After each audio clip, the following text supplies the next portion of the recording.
This conference will now be recorded. Yeah, hi, good morning all. So let's get started now. So yesterday we discussed about the rule availabilities, right? So what are the different rule availabilities we have? Yeah, so we have the default option which is available and we have a not available. Okay, so let's say you created a rule in two different versions and later you realized that so I don't want 02. So you can delete also, but instead of deleting, so you can make it not available, or let's say or you want to see the execution behavior of 01 version. Okay, so temporarily you can make 02 as not available so that 01 will be executed. Okay, so for testing purpose also we can use not available option, right? And so we have withdrawn. Let's say you created a rule for auto loan and that is available in different versions. Okay, so by default, it is going to pick the highest version rule, right? And let's say later you realize that I don't want the rule which is available in auto loan. So the same rule is available in the work class, and so we are using that. So in that case, what we can do is, so we cannot delete the rules, right? Because some rules might exist in lock rule set versions. So what we can do is, so you can make highest version as withdrawn, or like you can save as the rule into highest version, and you can make that rule as withdrawn, so that the auto loan class rule will not be executed. So what is the next class, next parent? That is the work class. So it will pick from work class. Okay. So that is the advantage of withdrawn option. Okay. So we can make uh, that particular rule withdrawn in the highest version so that it will ignore all the lower versions of the same rule set and it will go to the next parent class and it will pick that. Okay, so let's test practically. So do we have any specific rule here? Yeah, so we have a collect auto loan details which is available in only auto loan class, and when you execute a flow it will pick by default, right? And it is there in 01. Okay, it is there in 02, right? So now save as into 03.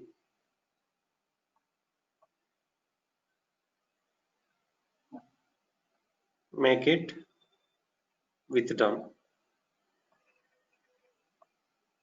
Okay, so assume that the same rule is available in the work class, but in this case, we don't put in the work class, you know, but understand, right? So the same rule we are saving it into the work class.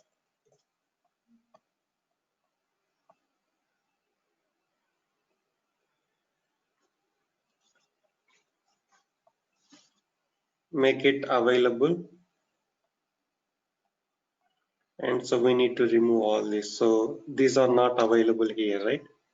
Let's say this is the some generic rule, and we are using the same rule for all the work types. So if we don't make withdrawn this rule, then always when you execute auto loan this rule will be executed, right, instead of picking it from work class. So now let me remove this.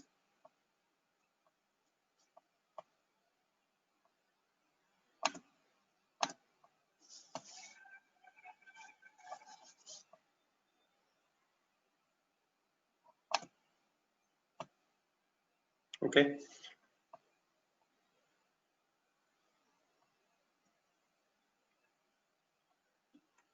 test withdrawn.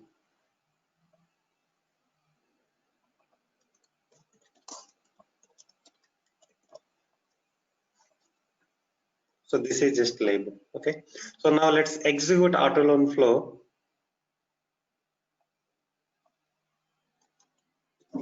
And see which is picking. Okay.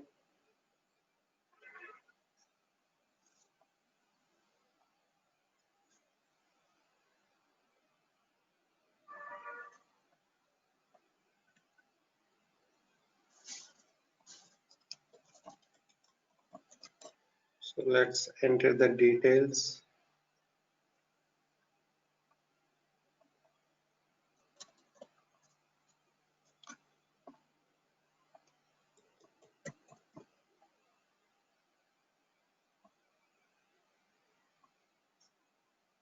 So this is the second screen. Now look at third screen.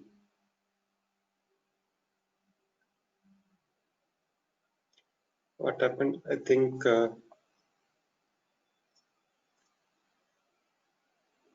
so. We made this withdrawn, right?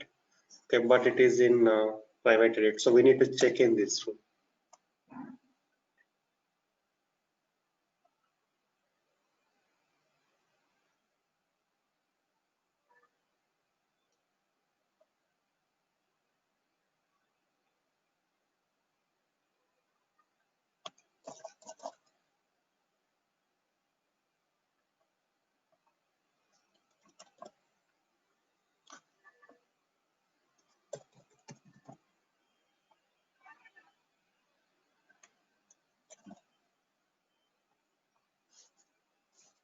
See now.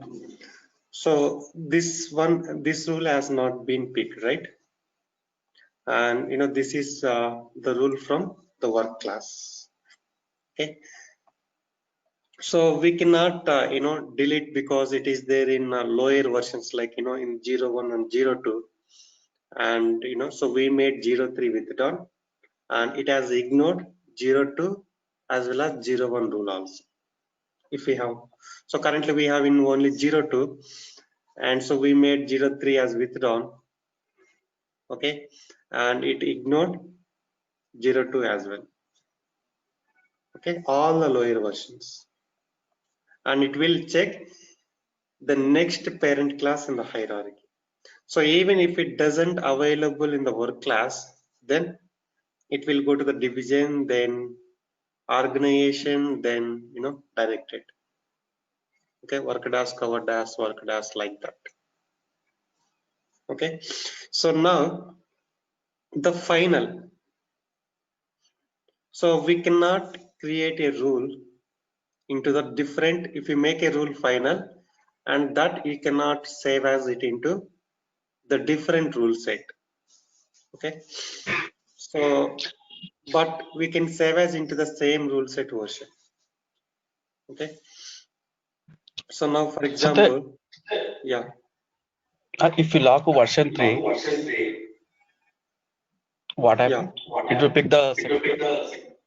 no. So since it is withdrawn, right? So whether it is locked or doesn't, lock, it's not a matter. So this will, it will look at this option. If it is withdrawn, it will ignore all. So let's assume that. So we have the same rule available in 04, which is available. Then the available rule will be picked from 04 version. Okay, clear? So if 03 is also locked, but which is available, and if you want to make it withdrawn, then we need to save as it into the next highest version. Okay. So now, yeah. So if you make a rule final, you cannot save as it into different rule set. So how can we create a new rule set? So far we created the versions, right? So we have 3 different versions, and PNC loans is a rule set, and these are the associated versions. So if you want to create a new rule set, you can just save as. Open the rule set and save as, let's say, PNC homes rule set.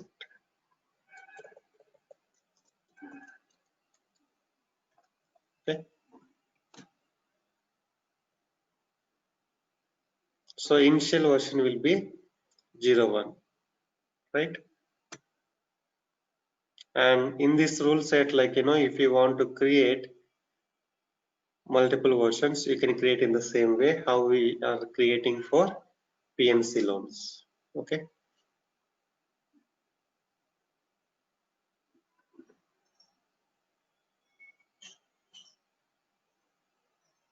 So it has been created, right?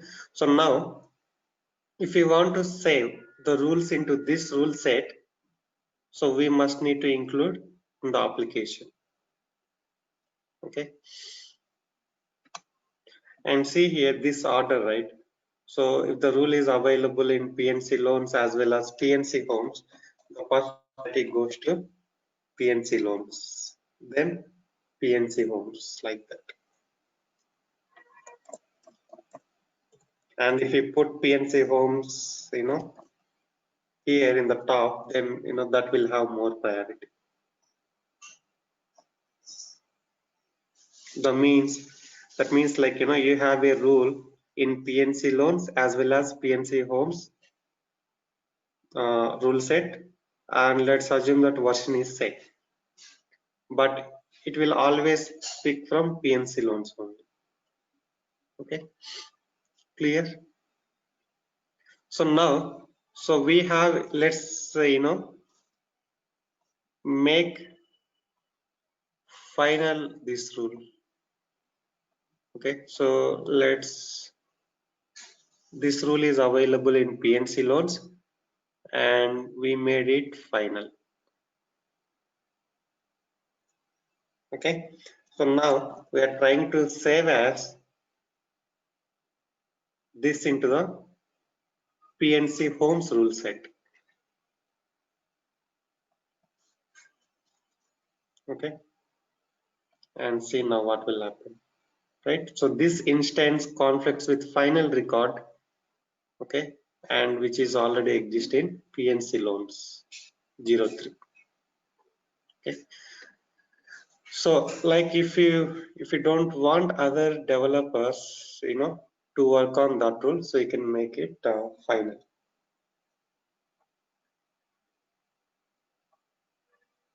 Okay, so now, so we have other options, block, right?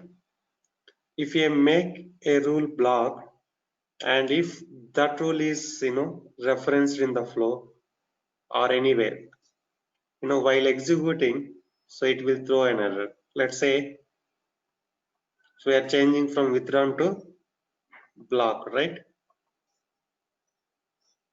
But this will not ignore, it will execute. If it is withdrawn, it will ignore and it will go to the next class, right? But if we make a rule block, it will execute, but it will throw an error. See now, so we have the section which is being invoked here in the flow, and let's see what will happen.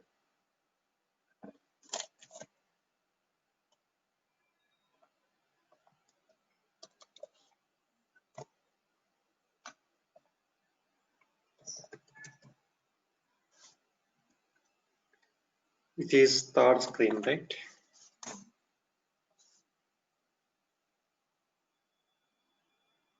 No, it should throw an error actually.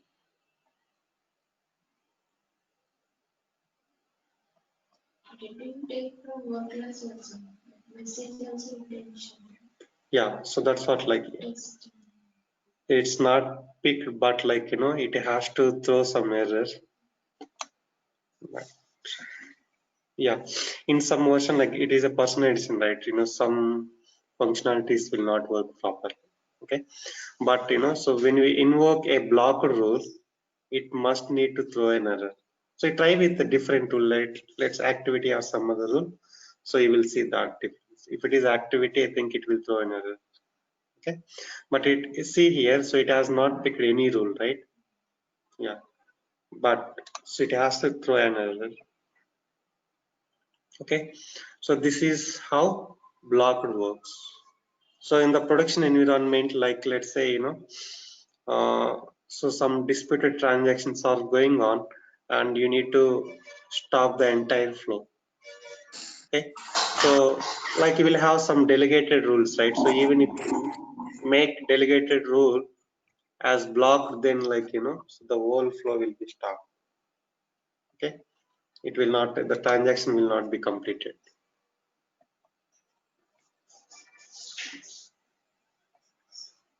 Okay, clear? So now we are going to work on rule resolution algorithm. Okay, so here the every time, so when a rule execute, right, so internally so it will follow 10 different steps to pick the most appropriate rule.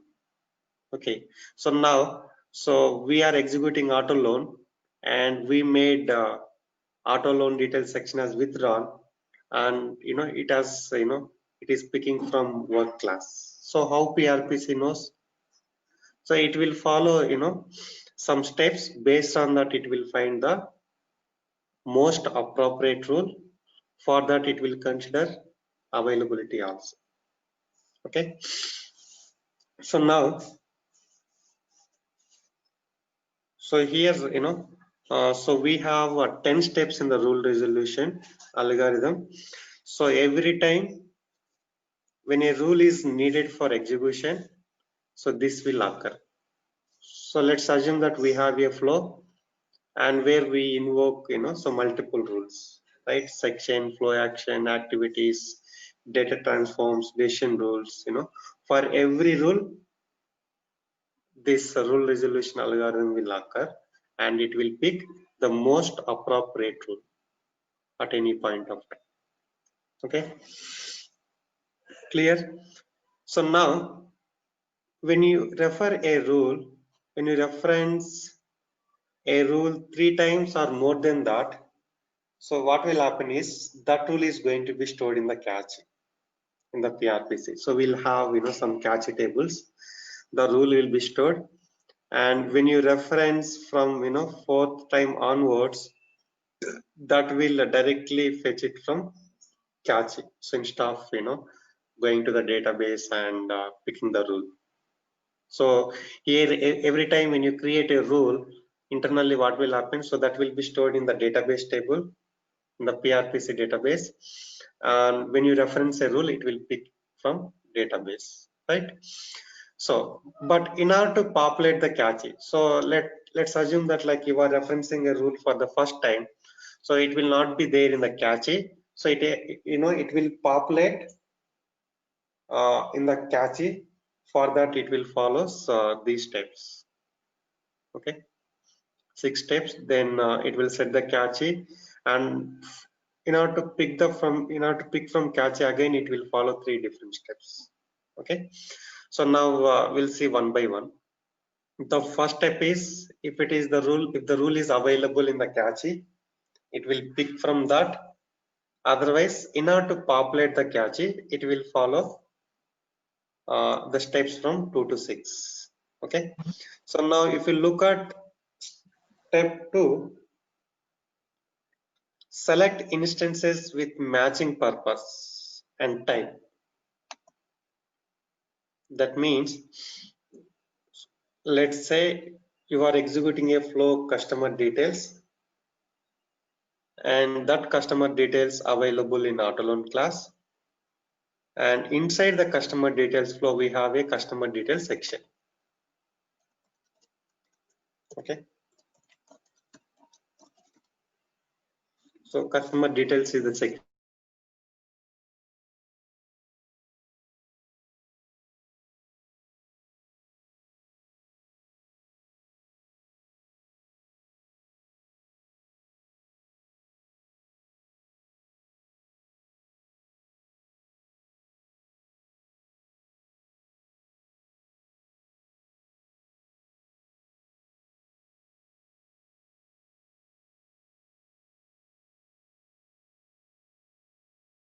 Finds the section with the name customer details, it will pick all those. Okay, but here the flow is available in which class? auto loan details, right? Auto loan class. So inside the customer details flow, so we have a customer details section and which is available in auto loan class. Okay. The first step is catchy, and if it doesn't available in the catchy, then it will pick all the customer detail sections. Okay, and let's assume that that is there in the different places. Let's say 6 classes, that is auto loan, home loan, work class, division, organization, and let's say another class. Okay, so how many instances we have? So we have 6 instances, but when you execute a customer details flow, only one section will be displayed, right? So for that, like, it will follow these steps. So the second step is, so it will pick all the customer details sections wherever it finds. And third step is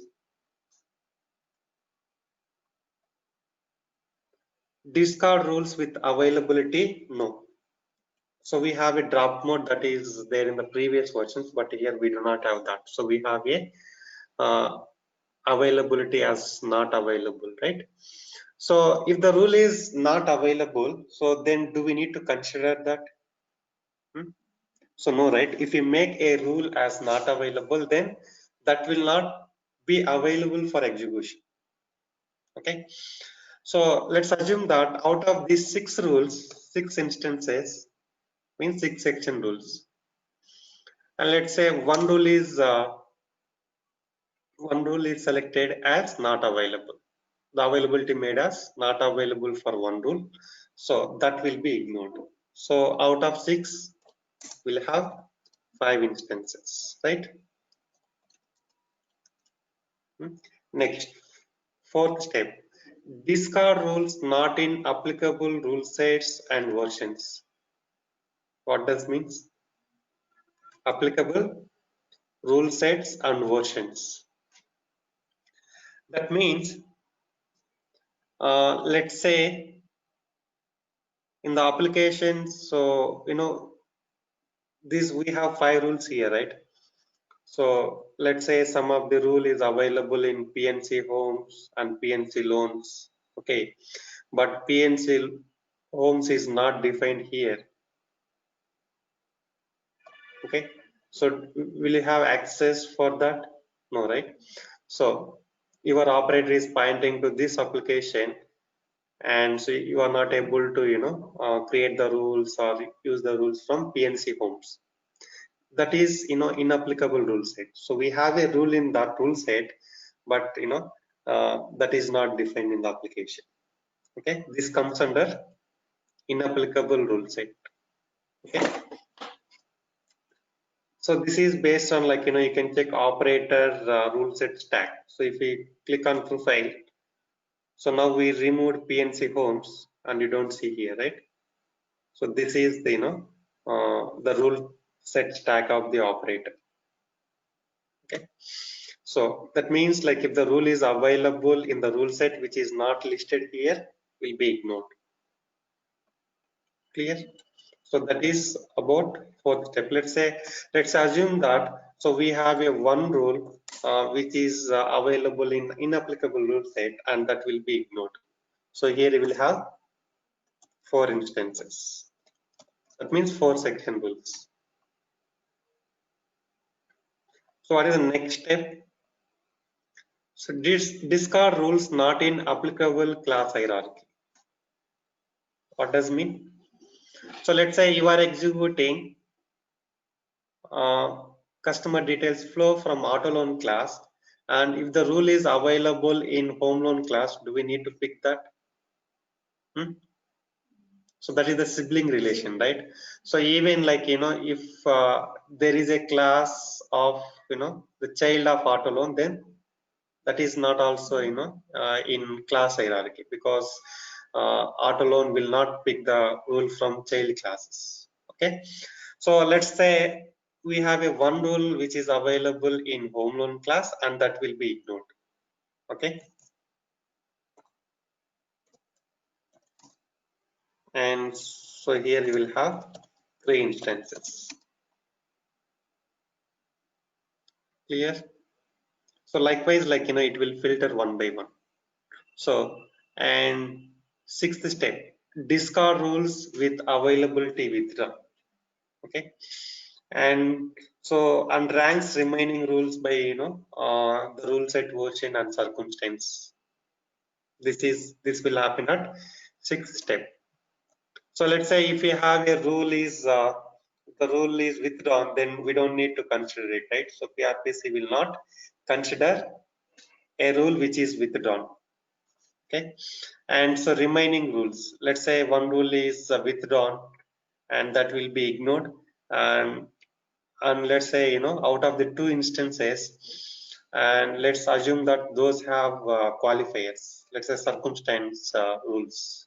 Okay, so with the date or property circumstance, and it will pick all those rules and it will set in the cache. Okay, so that is at 7th step. In the 6th step, it will ignore the rules where availability is withdrawn, and it will take the remaining rules with the circumstance rules. Okay, so if the rule is having the circumstance or not. So at 6th step, so it will pick the the remaining rules whether it has circumstance or not. If the rule is having the circumstance, it will pick all those and it will set in the cache.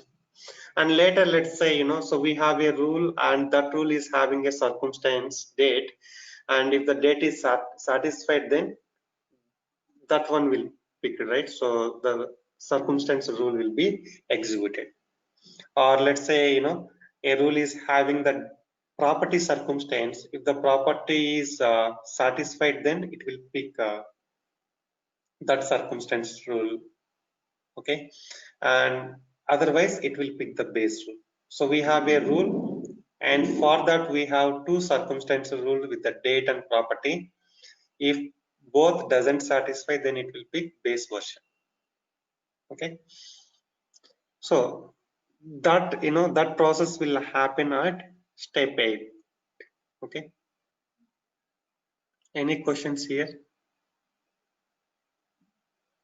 So in the step 8, so if the circumstance rule is satisfied, either property or date, then that will be picked, otherwise it will pick base version.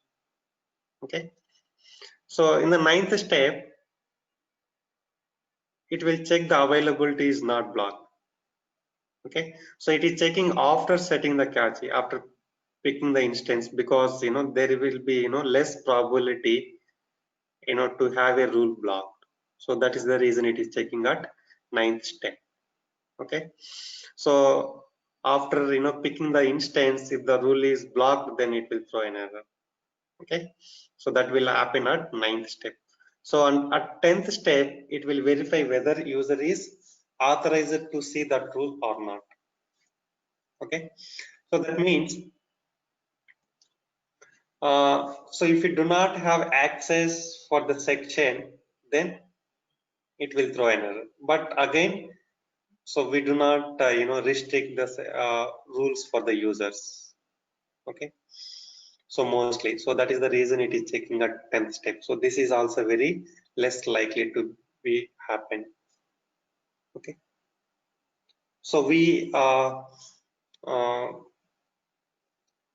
like so we will restrict the users, means like developers to create some rules, but we don't restrict from executing it. Okay, if user execute the flow, he'll be able to see the whole process, right? So we should not restrict from picking the rules. Okay, so this will happen at step 10. Okay, so for every rule it follows these steps, for every rule. So we have a flow auto loan, so where like we have multiple rules invoked, right? Starting with flow action, inside that flow we have section, then pre-processing rules, post-processing rules. For every rule, internally it will follow these steps. So that is the reason, you see the most appropriate rule. Okay. So if we have a rule, so we are executing auto loan, and if we have a rule here, then that will be picked rather than the work class, right? Because so internally it is verifying all these steps. Okay, clear? So for this, so first you need to understand the rule availabilities, the circumstance or prerequisites, right, for this. Steps 2 to 6 will be executed 3 times if the same rule is applied to set the cache. Yeah, that is like, that is how PRPC follows. So if you reference a rule more, so multiple times means like, 3 times or more than that, then only it will be populated in the cache. So otherwise, yes, like, for every time, so it will follow these steps in order to populate the cache. So once it is available in the cache, then always it will pick from the cache only. If the circumstance is satisfied, it will pick the circumstance rule, otherwise base rule like that. Okay. And so we have one more option here. So let's say, base rule. We have a rule in 01, 02, 03, and so 02 rule is having circumstance. Okay. So we have a rule in the 03, but it will pick 02 circumstance rule if the condition is satisfied. Understand? We have a rule in 01, 02, 03. 02 rule is having circumstance rule, and if the circumstance is satisfied, it will pick from 02 only, even though we have a rule in 03. But if you make base rule, if you enable this option, it will pick highest version rule. So though we have circumstance available in the lower version rules, so it will always pick highest version rule. Okay. So generally they don't ask in the interviews, but in some interviews, like, they might ask. So in that case, like, at least you should be able to explain, 5 to 6 steps. Okay. Right. So we have, I will forward you the document for rule resolution. So there you will find, lot of examples at each step, and so it will take like, more than an hour to go through the complete document, but you will understand completely. Okay. So it's given with the examples. So what will happen first at first step, second step, like that. Okay. Clear? So now this is about rule resolution. So next we are going to work on, some declarative rules.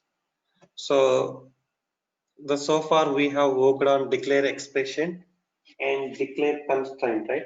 So we have a few more declarative rules available. So those are declare on change, declare trigger. So we have a declare index. So that will be covered as part of the report definitions. Okay.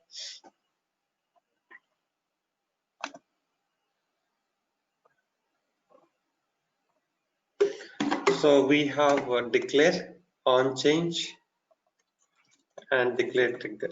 So these are very important for interviews.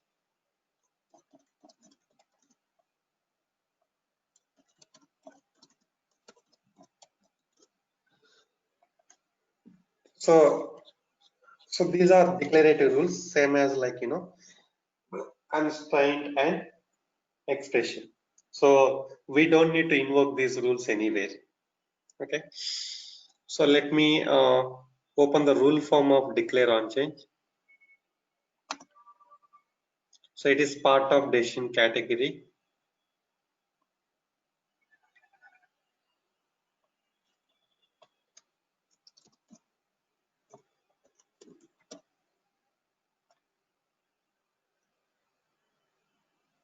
Okay.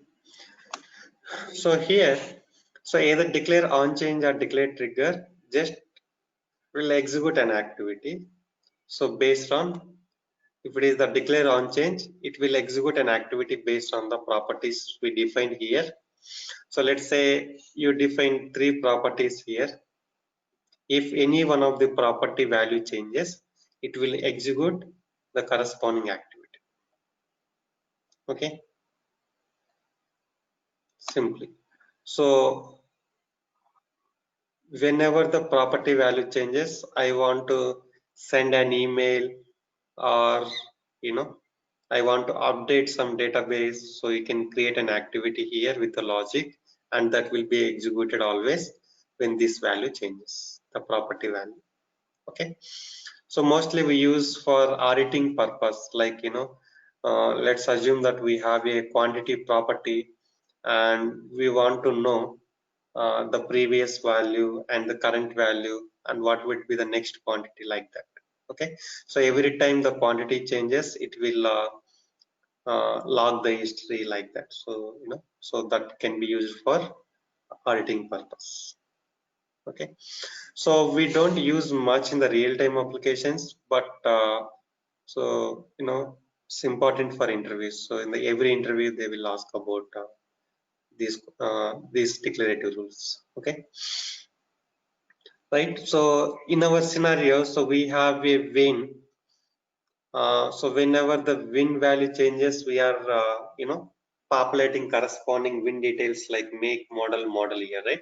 So for that, what we did, so we have invoked an activity on change of win property. Okay, so we created an action set, right? So you can remove that. You remove the activity from there, and you call here, and you put the win property. So that will also work. Okay, so whenever the win value changes, it will execute an activity, and that will fetch the data from the database and map it to the UI. Okay, but for those scenarios we don't use this, but like so uh, we can do that scenario by using on change also, but mostly we use for the tracking purpose. Okay, for audit. Clear?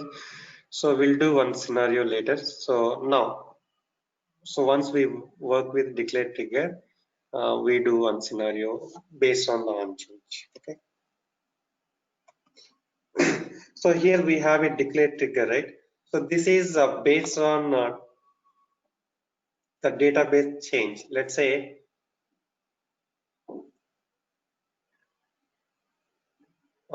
if the new record is saved into the database or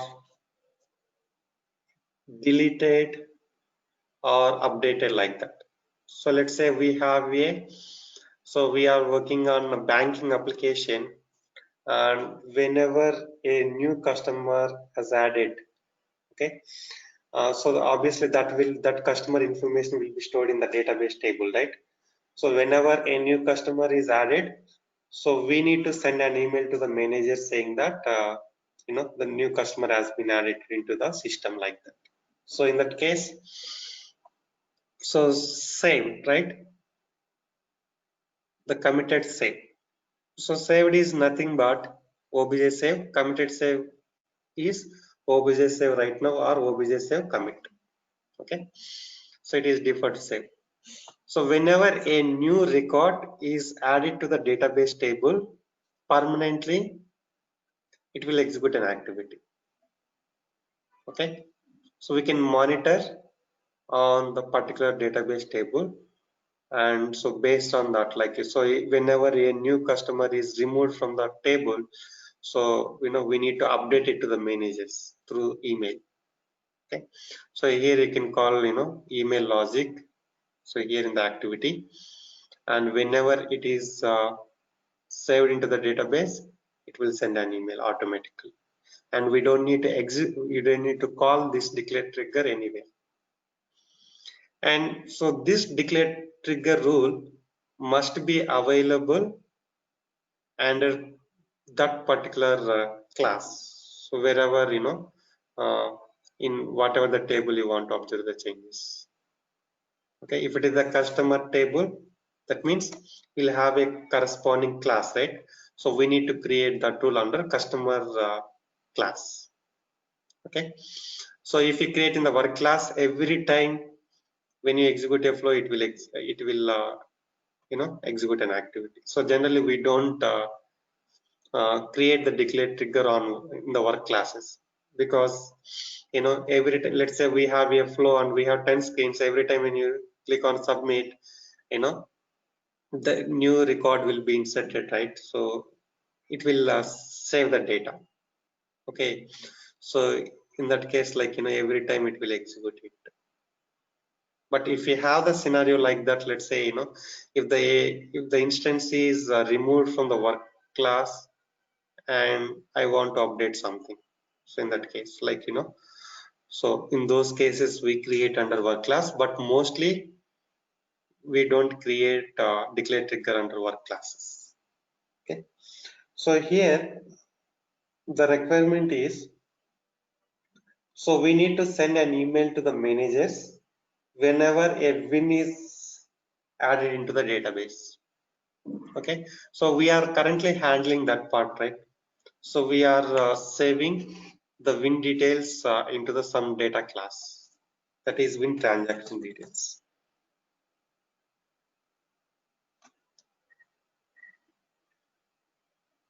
Right, so where we use this, so once we submit the third screen of auto loan details, in the second screen we enter so the loan amount, the terms, etc., right? And in the third screen we have win details. So when you when you submit the third screen, it is taking the sum of the details from loan details, some details from auto loan details, and saving it into win transaction details. So we are saving the data automatically. So now our requirement is, whenever a new vehicle is added into this class, means in this table, we need to send an email to all the managers of the PNC loans application. Okay, that means if you have 10 managers in the application, then we need to send to all the 10 managers. Okay, so how can we do that? So we already worked on send email notification. So now, but here, so we need to send email to multiple operators. So operators are part of which class?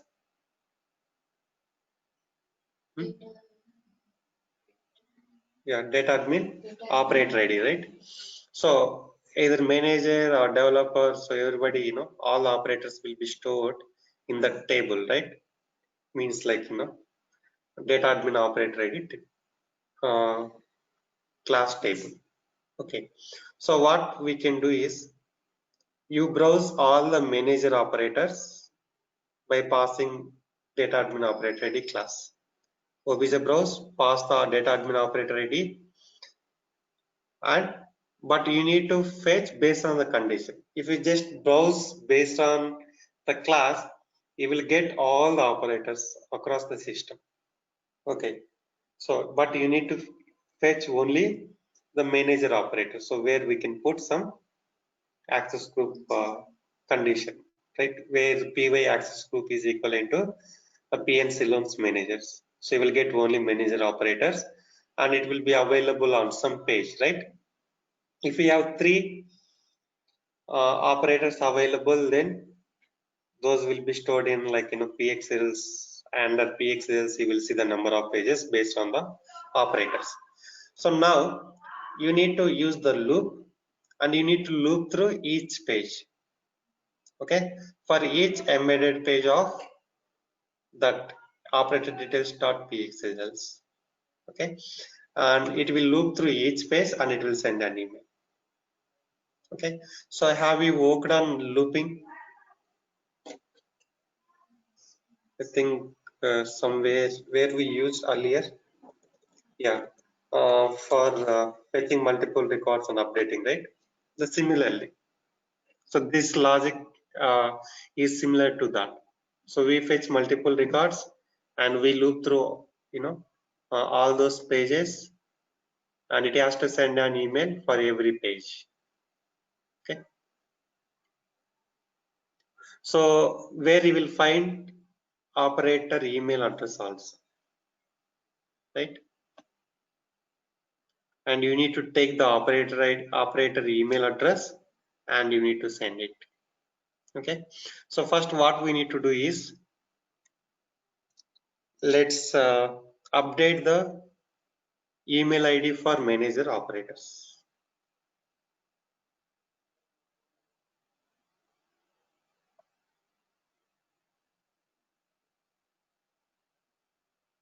PNC, right? So let's take manager at the rate of PNC.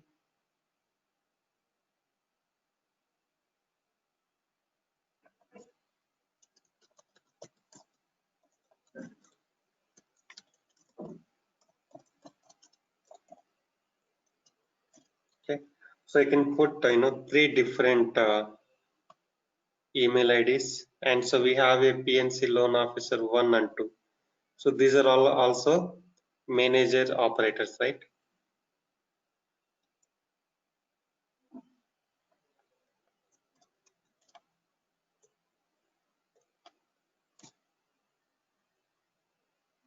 Let me take it from here.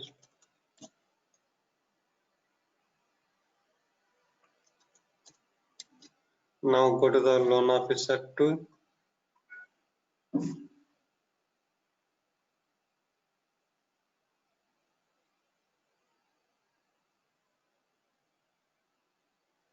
And update the email. So that means, like, email, it will pick the email from operator profile and it will send it. Okay. Now, so where we need to create an activity, the logic, everything will put in activity, and we invoke that activity in the declare trigger rule. That's it. Okay. So go to the win transaction details class. Okay. So you can write down the scenario.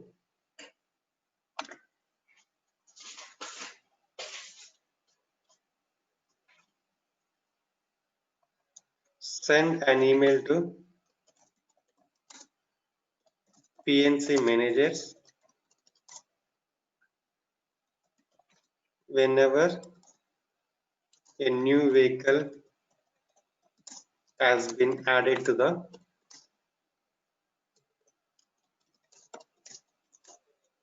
win transaction details data class.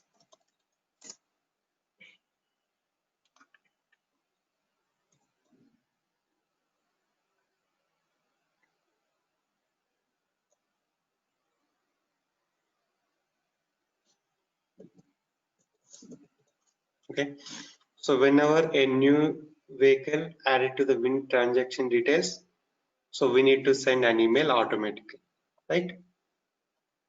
The step 1 is update the email ID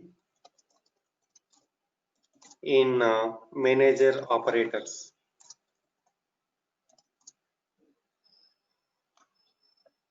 So if we have the default like admin at the rate of PNC like that, it cannot send an email. It will be failed. Okay. The second step is create an activity in the win transaction details data class. Okay. So we are doing second step. So we are creating an activity.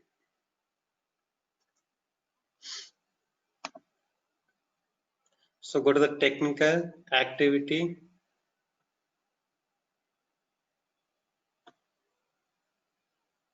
Send email to managers. Okay.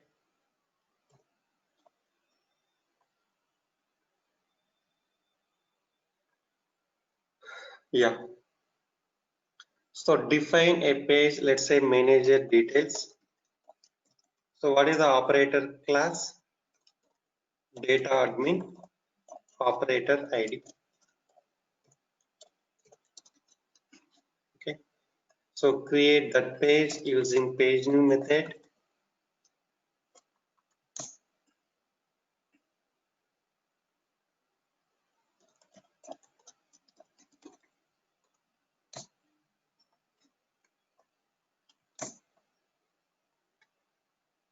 So let's use manager details, the page name, class is data admin operator ID. Okay, and so here we have a property called py access group. And so what is the manager access group?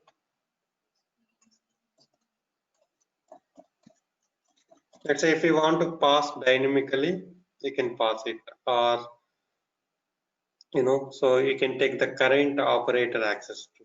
Sometimes, like whoever executing this, it has to take that operator access group. In that case, we can pass dynamically. But here we are always sending an email to only PNC loans managers. Okay, and we need other properties, like we need PY addresses of, so we need an email property, right?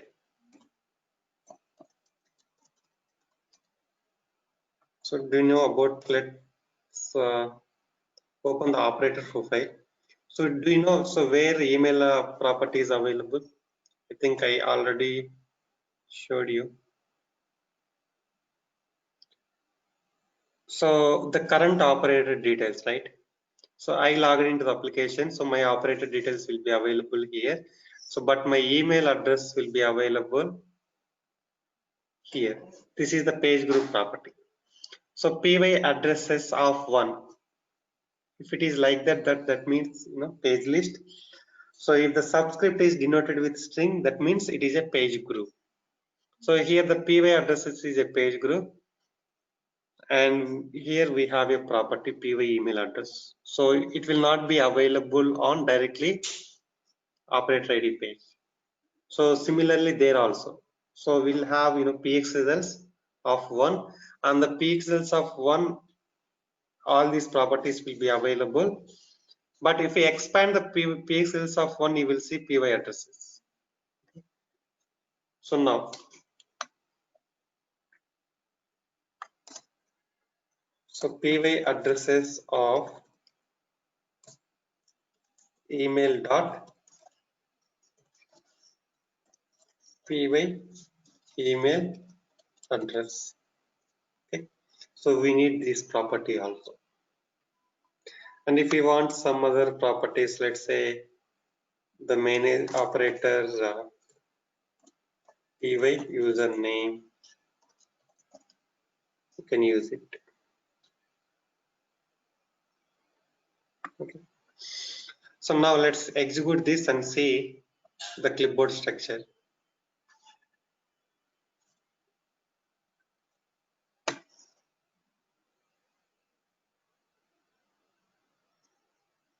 So how many manager operators we have?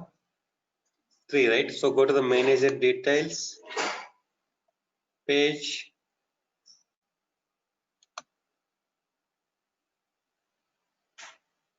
Yeah, here somewhere. So these will be displayed in the alphabetic order. Okay, so expand the pixels, this, right? So whenever you use obj browse, the structure will be the same, like the defined page will be created by referring to the code pega list. Under you will have a px results, and these are the results. Okay, so the pixels of 1, so whatever the properties we use in the where condition, right? So if you want more properties, then you can put that. Okay, you can put in the where condition, and if you expand the pixels of 1, you will see the py email address. Similarly, expand pixels of 2, and you will find that Okay, so now what we need to do is we need to go through each page of PX results and need to send an email, right? So tell me, so what we need to do here?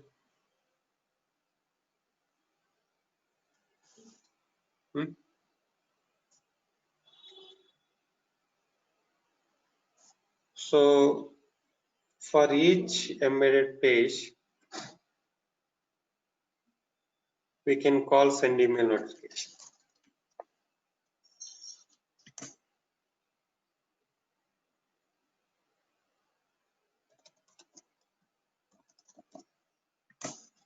Okay. So again, right? So on how to pass the parameters. So you open the account, but here, before this step, use obj open and open the account details and pass it. Okay. And what should be the step page? When you use for each embedded page, the step page must be page list. Okay. So since we do not have the PX results in the data admin operator ID, so this page you can define by referring to the code pega list. Okay, in the code pega list we have a PX results, so we will not see any issue.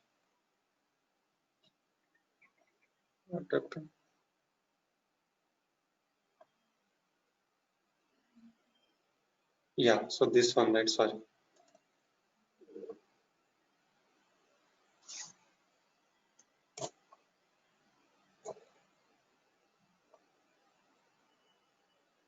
See now, if the PX results is available in data admin operator ID, so you will not have any issue, but otherwise you need to refer a class where PX results available. Right? See now, yeah, so here we do not have data admin operator. Yes. So even like we have here, so we don't have any issue. Otherwise, so you need to put the corresponding class where we have PX results available. Okay, so PX results available even in the data dash class also, so you will not see any issue. Okay, so now what we need to do is, so for each pixels, right, we have 3 pages and it will run 3 times. This loop will execute 3 times. So each time it will execute this activity.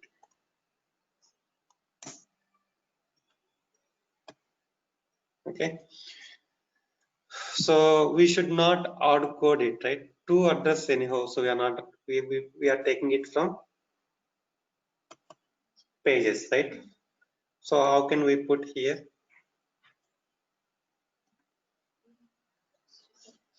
pixels of one dot py addresses? We have in the separate page, right? Like you can put pixels of one, the dot py addresses so of email dot py email address. That means, so while looping for the first time,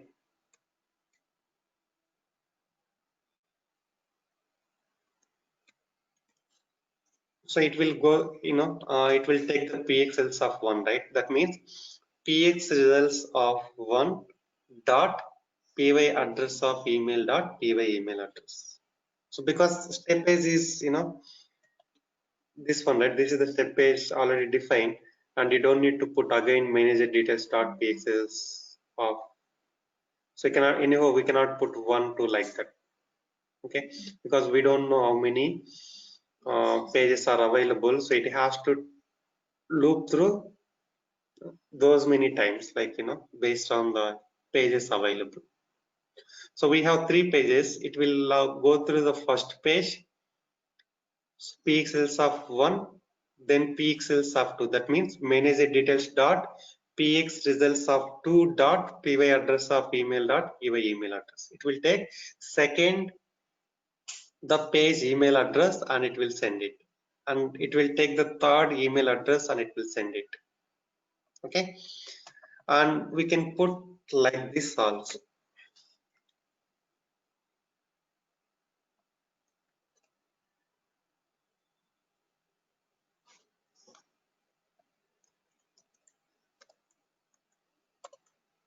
So we'll explain about symbolic indexes, okay, in the next class. So we can put like this.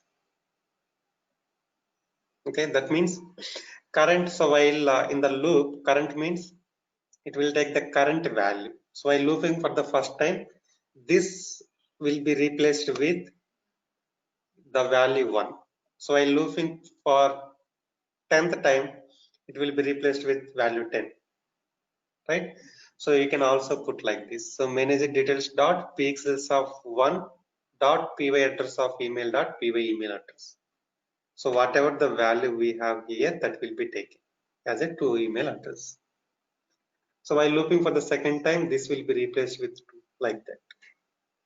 Okay, but it is not required. So by default, it will take this one. So since the step is already defined, and we can put like this. Clear? So now so what we can do is, so we have created an activity, right? So we can copy the steps from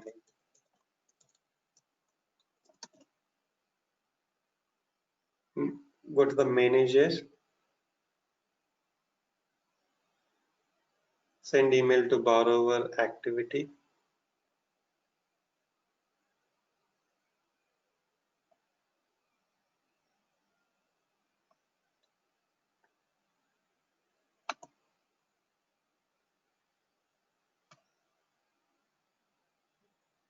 Copy first 2 steps. So it should be before third step, right?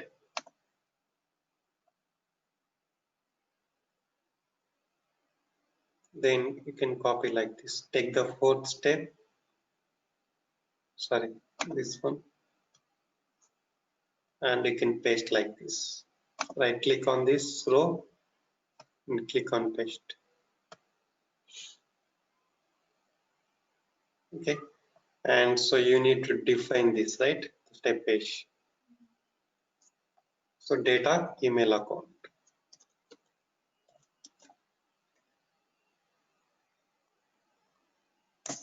Okay. And next.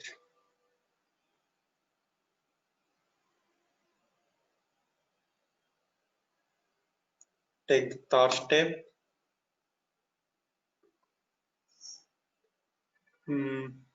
Yeah, put here. So we cannot use pass current parameter page. If you want to use this, you need to assign it to some param, like how can you put is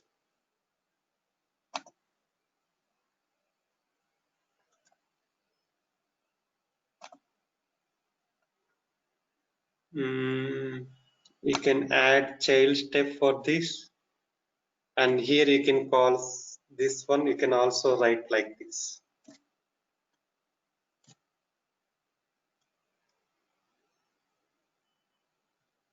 Here. So now let's add one more step, insert above.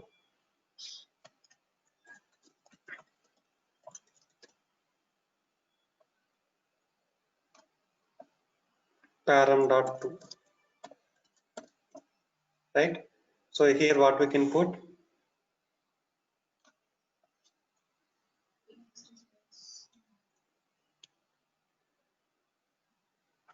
Yes. You understand, right? So you take this. So every time,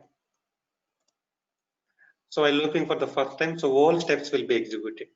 So sorry, not yet. Okay.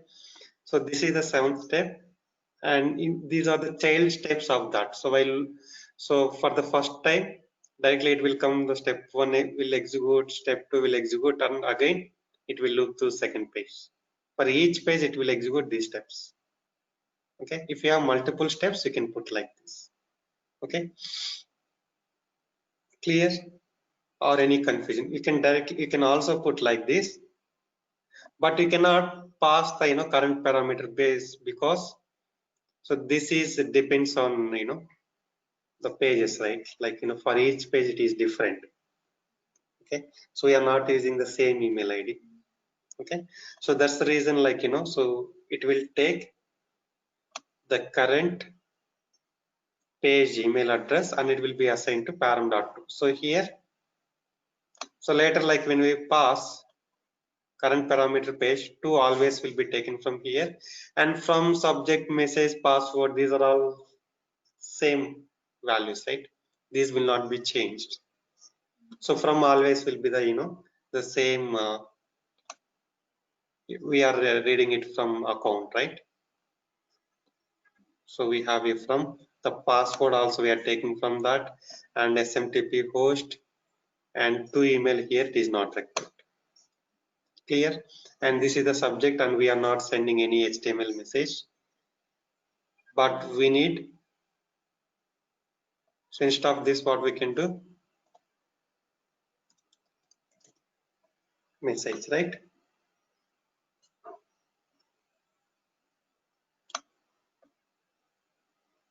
Here what we can put is,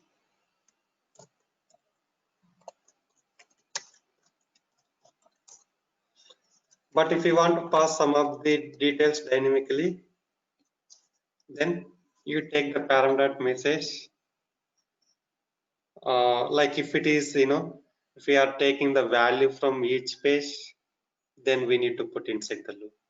Okay, and if you want to include the work object, you can put like so. Anyhow, we are putting the work object ID in the subject, right?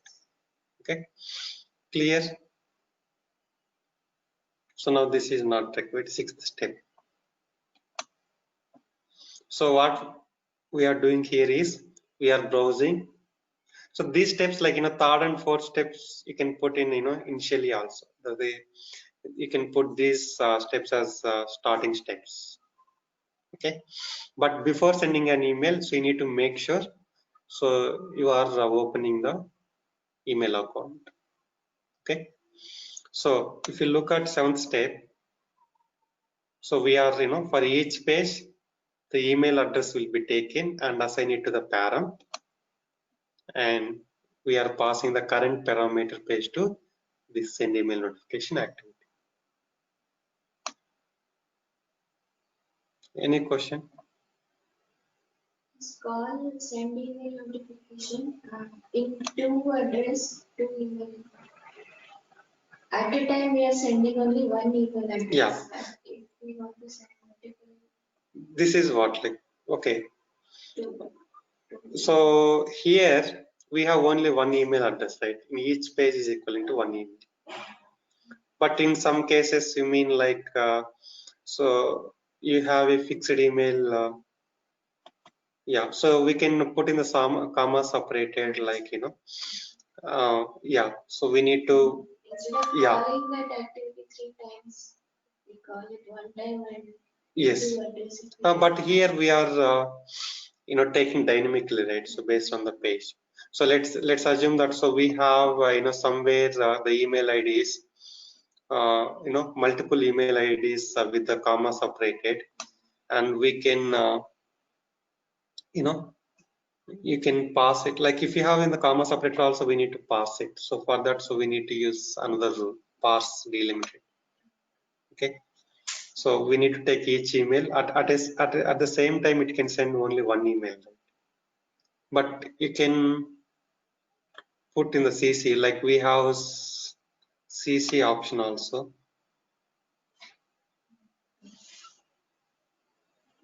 Yeah, we'll check that. I think we can send multiple, but we need to put in, so we have some syntax for that.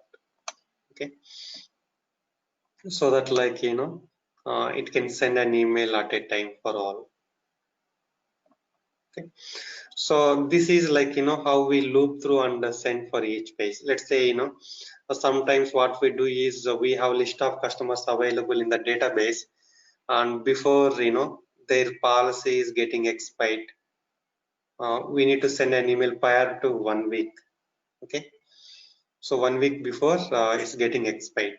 So what we do is we will read all the customers through browser report definition, and we will send for each customer, because each customer email ID is different, right? Okay, so we cannot have those customer emails at one place. Okay, so while storing the information of the customer, so where we will put email address also.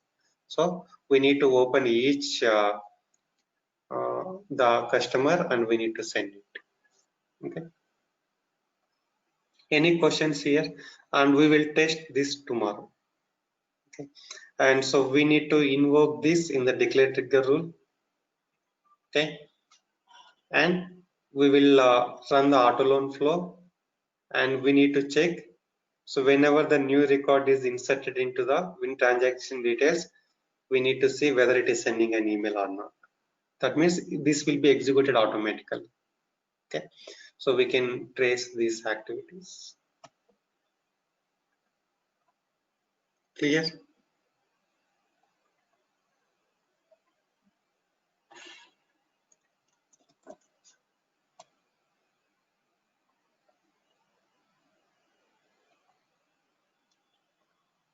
One second. I think there is some spelling mistake. Py addresses of email dot.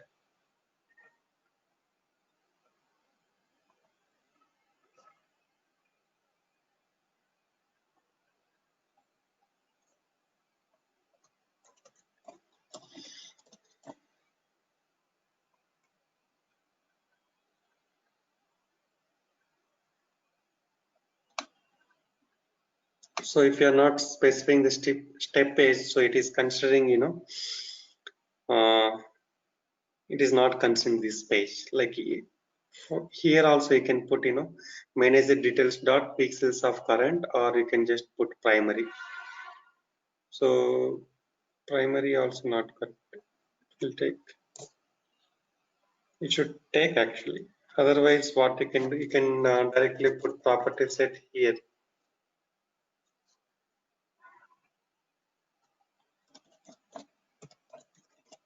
So here also you can put this type.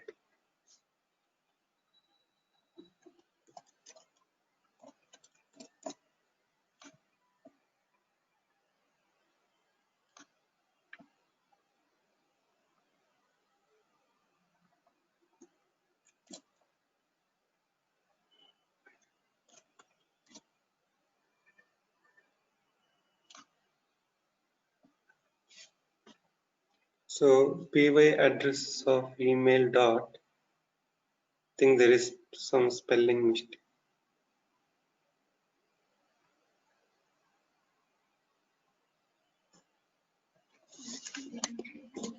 Yeah, so let's check here.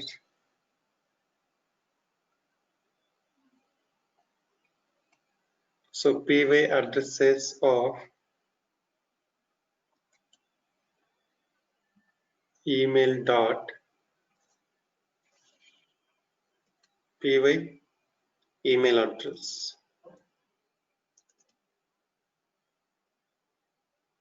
So it is expecting from base class.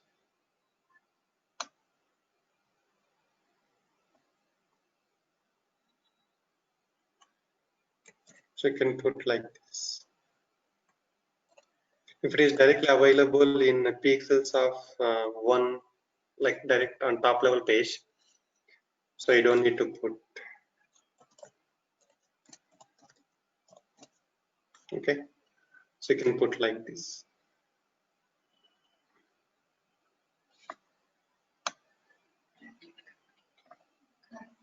Current dot, yeah.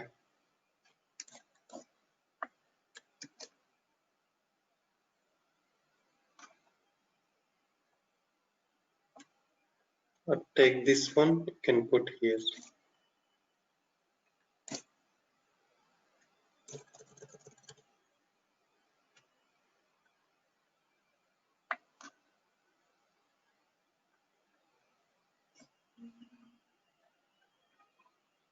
classes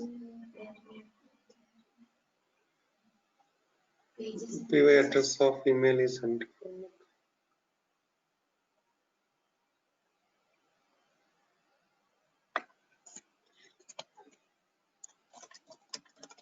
One second.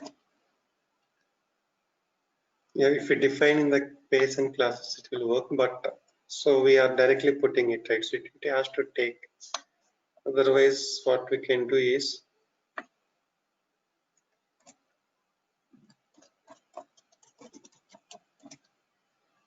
this is which class? Same, right? So data admin operator ID. So now let's remove this.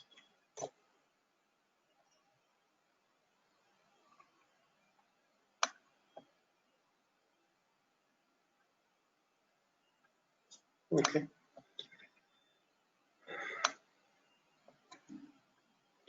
Yeah, so we haven't defined this, right? Manager details.pxls. That's the reason. And if you put, step page like this, and you don't need to put, or you can directly put here also.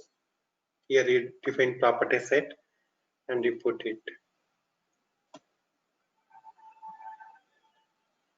What happened again? A property and cannot be used as, okay.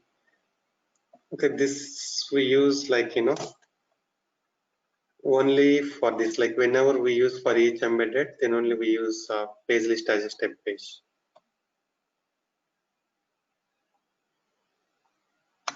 Clear, right?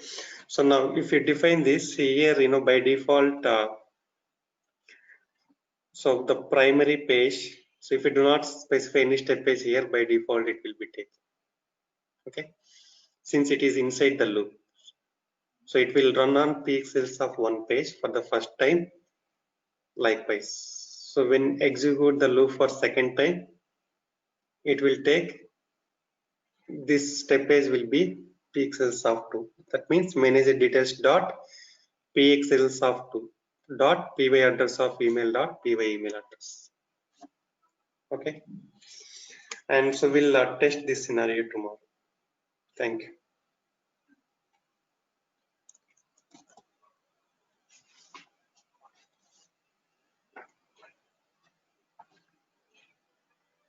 And so I will give the screenshot of this so you can go through.